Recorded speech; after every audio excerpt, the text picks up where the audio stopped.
আর তার এটা উপাধি, তিনি শুধু কাঁদতেন, আল্লাহর জন্য কাঁদতেন, মানুষকে ডাকতেন, কাঁদতেন, এই জন্য তার নাম পড়ে গেল নূহ।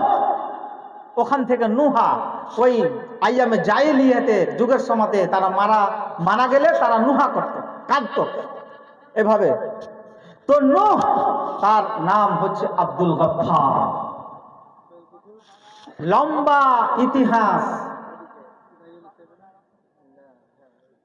কথা মানলো না, আযাব আসবে, আল্লাহ সাথে ওয়াদা হলো, আল্লাহ উপর থেকে বারিশ বর্ষণ নাজিল করলেন, নিচু থেকে আল্লাহ ব্যবস্থা করলেন, বিশ্বব্যাপী বন্যা হবে, নৌকা তৈরি করলেন, বন্যা হয়ে গেল।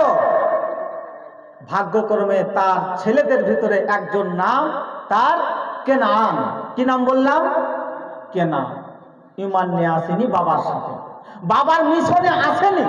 ভালো করে বুঝবেন, পরিবারের ভিতরে কাজ দিল, আলাপ আলোচনা করবেন, ছেলেদের মধ্যে, মেয়েদের মধ্যে, স্ত্রীর মধ্যে নসিহত করবেন, গার্জেন হিসেবে, বাবা হিসেবে, অভিভাবক হিসেবে।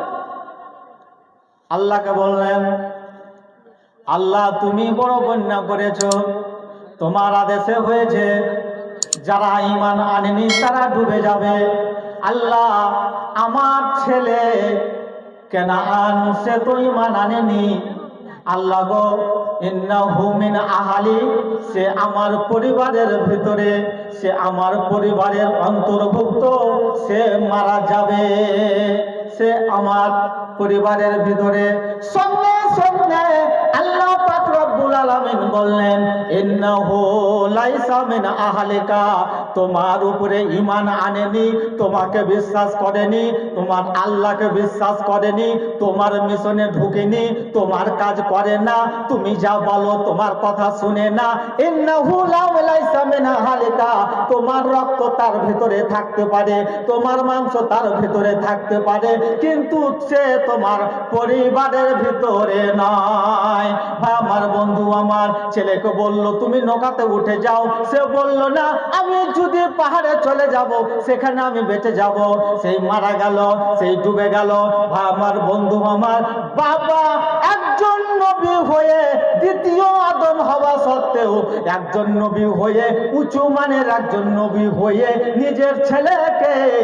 নিজের ছেলেকে আল্লাহর শাস্তি থেকে বাঁচাতে পারলেন না। এবার আমি আপনি গার্জেন হয়ে নামাজ পড়ে আল্লাহর কাজ করে আমার সন্তানকে বাঁচাতে পারবো?